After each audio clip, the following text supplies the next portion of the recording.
Baik, Assalamualaikum warahmatullahi wabarakatuh. Selamat berjumpa di pembahasan soal tryout Wasda bersama LPP Cendekia untuk mata pelajaran IPA. Langsung saja untuk nomor 1, ini terkait dengan besaran satuan dan alat ukur.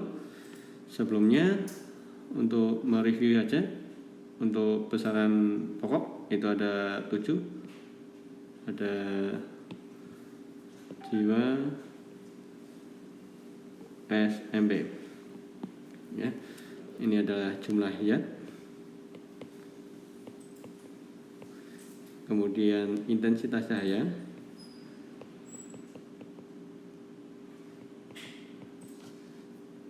kemudian ada waktu, arus, suhu, massa, dan panjang.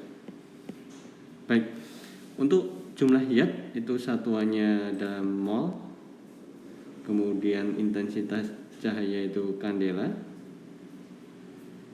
kemudian waktu ini dalam sekon, watt arus ini dalam ampere, kemudian suhu ini dalam Kelvin, massa dalam kilogram, dan panjang dalam meter. Nah, kita perhatikan di soal, pasangan besaran satuan dan alat ukur yang benar adalah untuk suhu ini nanti ke Kelvin dengan alat ukur termometer, kemudian panjang ke meter, kemudian alat ukurnya mistar, kemudian waktu ini sekon, alat ukurnya stopwatch, kemudian massa kilogram dengan alat ukur neraca. Nah, untuk jawaban yang paling tepat adalah opsi D, di mana X 4 ada massa, kemudian satuannya di Y3 yaitu kilogram, dan alat ukurnya adalah neraca ya, di Z2. Oke, untuk pembahasan nomor 1,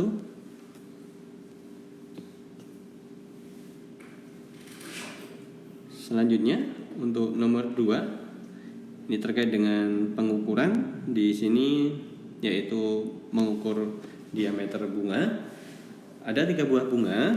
Dalam konsep pengukuran itu adalah skala akhir. Harus lihat ya, pengukuran itu intinya adalah skala akhir dikurangi dengan skala awal. Nah, khusus untuk nomor 1, di sini skala akhir terdapat pada skala 2,5, kemudian skala awalnya itu di 0,2. Sehingga panjang diameter bunga pertama adalah 2,3. Ini masih dalam bentuk sentimeter, diubah ke milimeter akan menghasilkan angka 23 mm. Nah, kita cermati yang angka 23 mm hanya ada 1, sehingga tidak ada masalah. Untuk yang berikutnya pasti akan benar.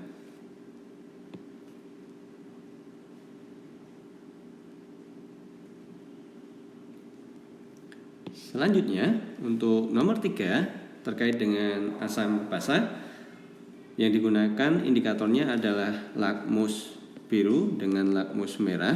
Nah, kita perlu cermati lagi, ketika dalam keadaan asam maka akan mengubah lakmus berwarna biru akan menjadi merah. Sedangkan kalau dalam keadaan basah ini akan basah, ini biru, tetap biru. Kemudian untuk yang lain ada lakmus merah.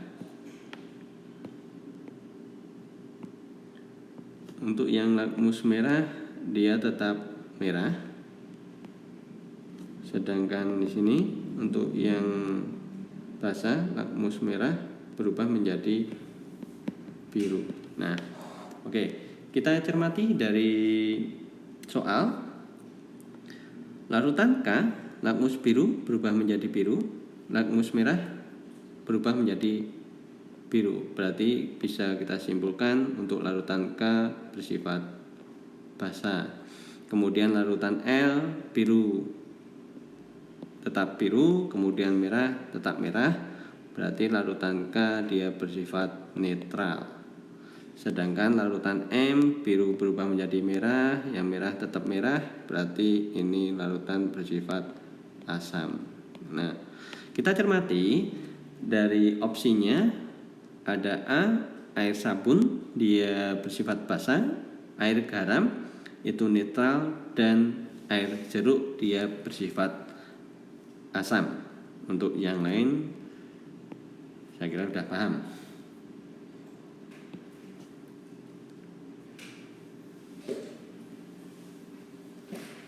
Berikutnya untuk nomor 4, coba kita cermati terkait dengan rumus kimia suatu molekul. Nah, untuk nomor 1 di sini terdiri dari satu karbon. Satu karbon, di sini ada C dan 2 oksigen. Sehingga ini akan menghasilkan CO2, satu karbon dengan O2. Kemudian kita cermati untuk gambar nomor 2, ini sesuai dengan bentuk dan warna fosfor, sehingga ini ada fosfornya berjumlah 4, 1, 2, 3, 4, sehingga ini tertulis P4 atau fosfor.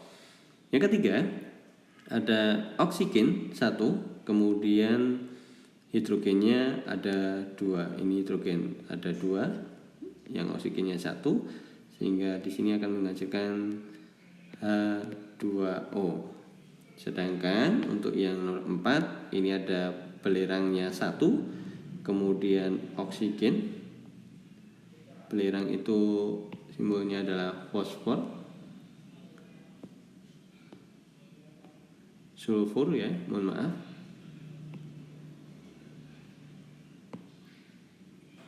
Ini sulfurnya ada 1, oksigennya ada 4, kemudian hidrogennya ada 2. Sehingga pada rumus kimianya ada H2SO4. Nah, di sini sudah jelas jawabannya A.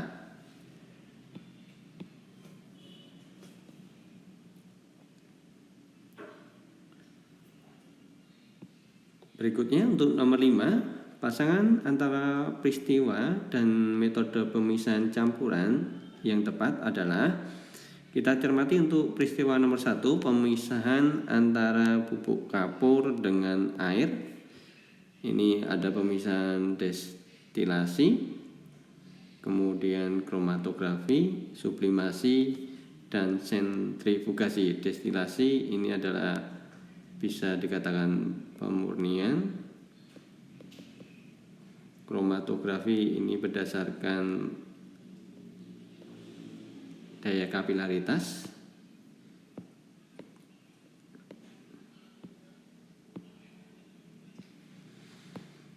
Ini di konsep kapilaritas ya. Kemudian sublimasi, ini penyubliman, sublimasi, penyubliman. Dan sentrifugasi ini adalah putaran. Nah, oke, kita cermati ada pemisahan air tawar dengan air laut, ini lebih tepat ke destilasi. Kemudian pengujian bahan pewarna makanan, ini bisa dengan kromatografi. Kemudian memisahkan pasir dengan kapur barus, ini sublimasi. Dan yang nomor 1, pemisahan bubuk kapur dengan air, ini dengan sentrifugasi. Berarti 1A pasangannya dengan 4B, kemudian 2A dia berpasangan dengan 1B, kemudian kemudian A3 berpasangan dengan B2 dan A4 berpasangan dengan B3. Berarti cocok jawabannya itu, saya ulangi ya. A1 itu berpasangan dengan B4, kemudian A2 berpasangan dengan B1, kemudian A3 berpasangan dengan B2, kemudian A4 berpasangan dengan B3. Selanjutnya, nomor 6.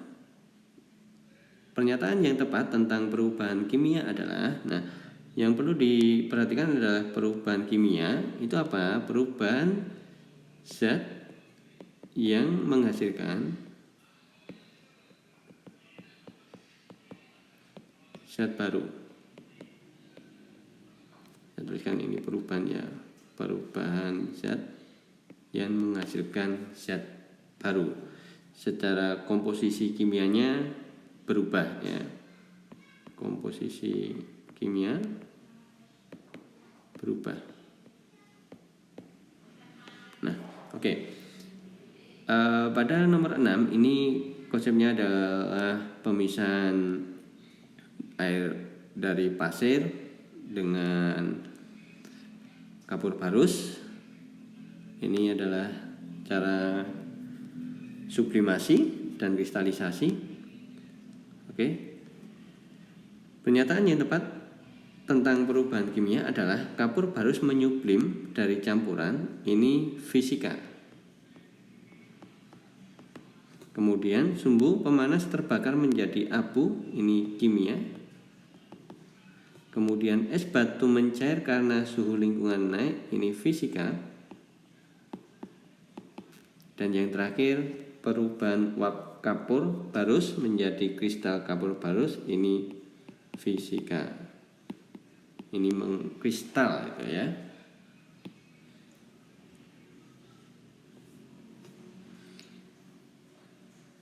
Kita lanjutkan untuk nomor 7. Perhatikan gejala berikut.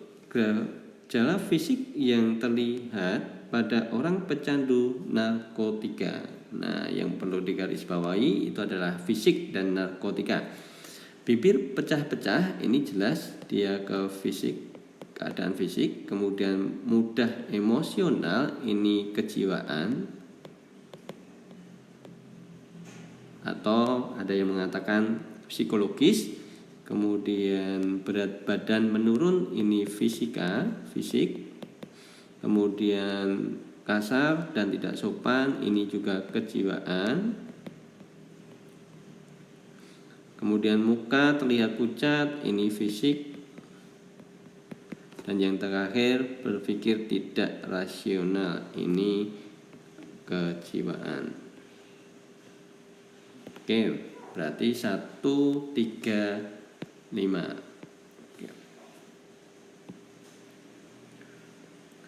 Berikutnya untuk nomor 8, nah kita cermati ada buah apel yang bermasa 200 gram jatuh dari pohon seperti nampak pada gambar. Nah, 200 gram ini kita ubah menjadi 0,2 kg. Kemudian ada percepatan gravitasi 10 meter per sekon kuadrat. Kemudian ketinggian totalnya adalah 4 meter. Nah, di sini yang perlu kalian pahami, ini ada energi mekanik, kemudian energi potensial dan energi kinetik. Yang mana energi mekanik adalah energi potensial ditambah energi kinetik. Ini dia bersifat konstan dan tetap. Kemudian energi potensial itu adalah massa kali gravitasi kalikan ketinggian. Sedangkan energi kinetik dia memiliki rumus setengah mv kuadrat. Nah, kita coba cermati satu per satu.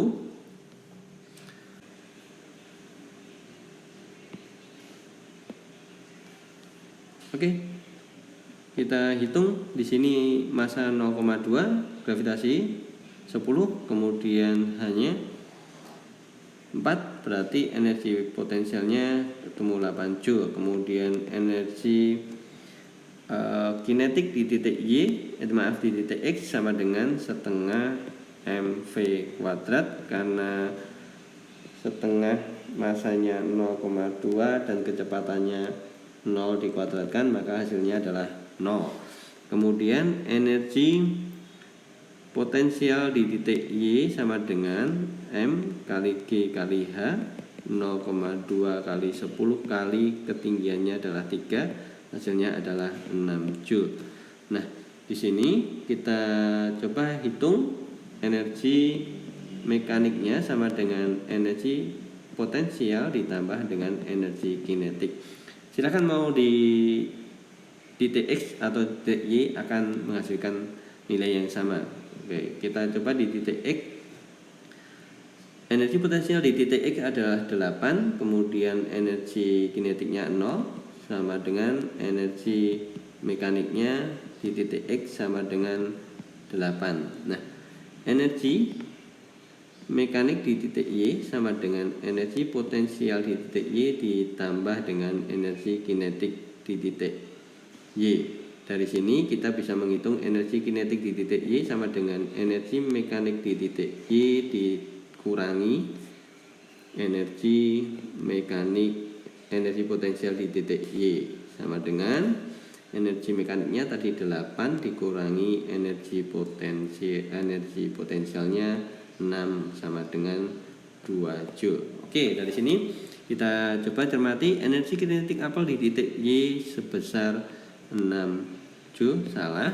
Kemudian energi potensial apel di titik Z adalah 8 Joule, salah, karena dia tidak memiliki ketinggian sehingga energi potensial di titik Y di sini adalah nilainya 0. Kemudian energi mekanik di titik X sama dengan 2 Joule, salah.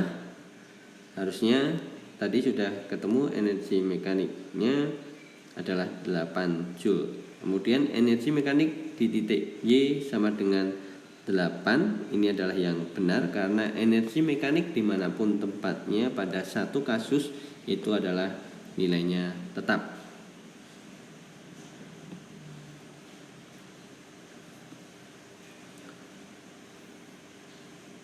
Berikutnya nomor 9. Pernyataan berikut ada kandungan unsur hara terdapat di dalam tanah, burung pipit memakan bulir-bulir padi, tanaman padi berdaun hijau, tumbuh subur, dan cahaya matahari membantu proses fotosintesis. Nah, kita cermati gejala alam yang ditunjukkan berikut yang benar adalah, nah, biotik. Gejala alam biotik itu adalah gejala alam yang berhubungan dengan makhluk hidup. Sedangkan yang abiotik ini adalah yang tak hidup. Oke, dari sini kita coba identifikasi kandungan unsur hara terdapat di dalam tanah, ini jelas abiotik. Kemudian burung pipit, nah konteksnya di burung pipit ini berarti dia biotik. Tanaman padi dia biotik, dan cahaya matahari dia abiotik. Sehingga jawaban yang benar itu adalah 2 dan 3 itu biotik, sedangkan 1 dan 4 adalah abiotik. Nah, jelas ya. Kemudian soal berikutnya nomor 10, ini terkait dengan ciri-ciri makhluk hidup. Pada nomor 1 ini ada gambar metamorfosis antara dari kupu-kupu bertelur, kemudian dia menetas jadi ulat menjadi kepompong, dan kepompong berubah menjadi kupu-kupu. Ini adalah suatu proses yang dinamakan tumbuh dan berkembang. Oke. Sedangkan untuk yang terlihat pada gambar nomor 2 Ini ada sebuah kudanil yang berendam pada lumpur. Ini suatu bentuk adaptasi. Adaptasi terhadap apa? Terhadap suhu lingkungan. Oke, sehingga sudah jelas jawabannya di nomor 2. Kalau reproduksi itu untuk gambar nomor 1 kurang tepat karena ini suatu bentuk siklus ya. Kalau dia berhenti tidak ada suatu bentuk siklus maka bisa dikatakan reproduksi. Oke, berikutnya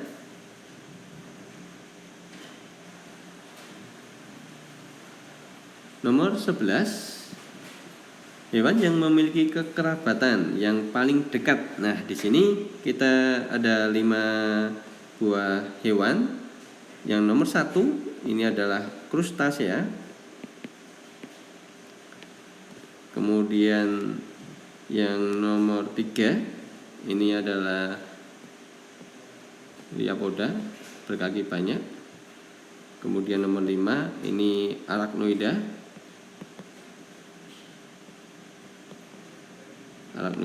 Kemudian untuk 2 dan 4 ini adalah insekta.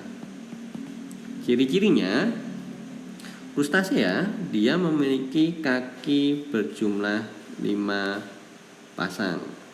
5 pasang ya. Kemudian Liapoda ini berpasang-pasang. Kemudian Arachnoida itu punya 4 pasang. Kemudian insekta dia memiliki 3 pasang kaki. Sudah jelas berarti kekerabatan paling dekat ada di opsi D. Kemudian nomor 12 ini tentang kunci determinasi. Bagaimana cara membacanya? Sebenarnya gampang. Kalau kita urutkan aja dari 1B dia tidak memiliki tulang belakang. Oke, semua hewan dia tidak memiliki tulang belakang. Kita lanjut lari ke nomor 5. Nomor 5 memiliki cangkang dan berjalan menggunakan perut. Itu untuk 5A. Sedangkan di soal dia 5B. 5B dia tidak memiliki cangkang. Oke, semua tidak memiliki cangkang. Oke, clear. Kemudian dari 5B dia ke 6A. Kakinya berluas-luas, semuanya berluas-luas. Kemudian 7A, kaki berjumlah 3 pasang. Nah, kaki berjumlah 3 pasang ini dimiliki oleh insekta. Sedangkan yang 6 pasang ini enggak ada. Oke, yang insekta itu adalah ada 3 dan 4. Oke. Sebenarnya cara mudah dalam membaca kunci determinasi yaitu langsung diambil poin terakhir yaitu 7A di sini. 7A berarti dia berjumlah kakinya berjumlah 3 pasang, dia langsung merujuk ke insekta. Itu ya.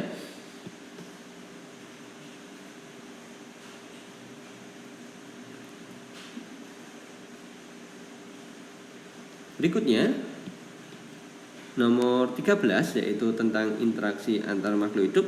Di sini ada kerbau berinteraksi dengan ini adalah burung jalak. Nah, interaksi yang terjadi adalah mutualisme. Apa itu mutualisme? Itu adalah sebuah interaksi yang saling menguntungkan. Jadi ada mutualisme,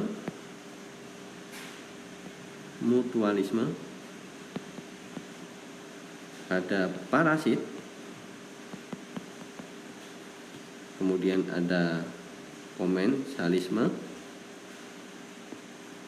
kemudian ada amensalisme. Nah, sebagai gambaran saya buat seperti ini. Kalau mutualisme itu saling menguntungkan, berarti plus-plus. Kalau parasitisme yang satu untung, yang satu rugi. Kemudian kalau komensalisme yang satu untung, yang satu nggak ngapa-ngapain. Kemudian yang amensalisme amensalisme itu yang satu rugi, yang lainnya tidak ngapa-ngapain. Nah, contohnya apa? Ini ada seperti interaksi antara penisilin sama bakteri. Nah, oke. Ini burung mendapat makanan berupa kutu, dia untung, kemudian kerbau terbebas dari kutu di tubuhnya. Ini juga untung, berarti sama-sama untung. Ya, mutualisme. Kalau komensalisme jelas tidak. Oke. Berikutnya nomor 14, berdasarkan grafik di atas, jumlah persediaan makanan apabila dibandingkan dengan laju pertumbuhan penduduk. Oke. Kita lihat laju pertumbuhan penduduknya naik, kemudian ketersediaan makanan turun. Tetapi perlu diketahui juga kebutuhan makanan dia juga akan naik. Ini kebutuhan makanan. Nah ya, berarti yang benar adalah jelas ketika penduduknya bertambah, maka kecenderungan ketersediaan ini ya, jumlah persediaan makanan, jumlah persediaan bukan kebutuhan makanan. Jadi kalau konteksnya adalah jumlah persediaan makanan, dia akan menurun. Berarti jawabannya C. Terakhir, nomor 15. Penanggulangan pemanasan global ditunjukkan oleh, pemanasan global itu sendiri apa? Yaitu naiknya suhu rata-rata permukaan bumi yang disebabkan oleh ada beberapa faktor. Memang penyebabnya itu polutan di atmosfer semakin tinggi, kemudian menipisnya lapisan ozon, sehingga radiasi cahaya matahari yang masuk ke bumi akan lebih cepat. Kemudian gas CO2 yang tertumpuk di atmosfer juga akan menghalangi sinar matahari yang harus keluar. Oke, kita cermati satu persatu. Untuk meningkatkan penggunaan kendaraan bermotor, ini jelas salah. Karena apa? Nanti akan mengakibatkan penambahan CO2. Ini malah nanti efeknya semakin buruk bagi pemanasan global. Kemudian menggunakan energi yang bisa diperbarui. Oke, karena ketika energi dapat diperbarui, maka emisi gas buangnya juga akan terminimalisir. Kemudian membakar sampah plastik, ini tidak akan menambah CO2 juga, akan bertambah. Kemudian mengurangi deforestation. Deforestation itu adalah penebangan hutan. Penebangan hutan. Kemudian melakukan reboisasi, ini juga penanaman hutan. Penanaman kembali ya. Berarti sudah jelas ada jawaban 2, 4, dan 5. Jawaban ada di opsi D. Sekian pembahasan untuk soal tryout Wasda tahun 2020 bersama LPP Cendekia. Semoga bermanfaat. Saya akhiri. Assalamualaikum warahmatullahi wabarakatuh.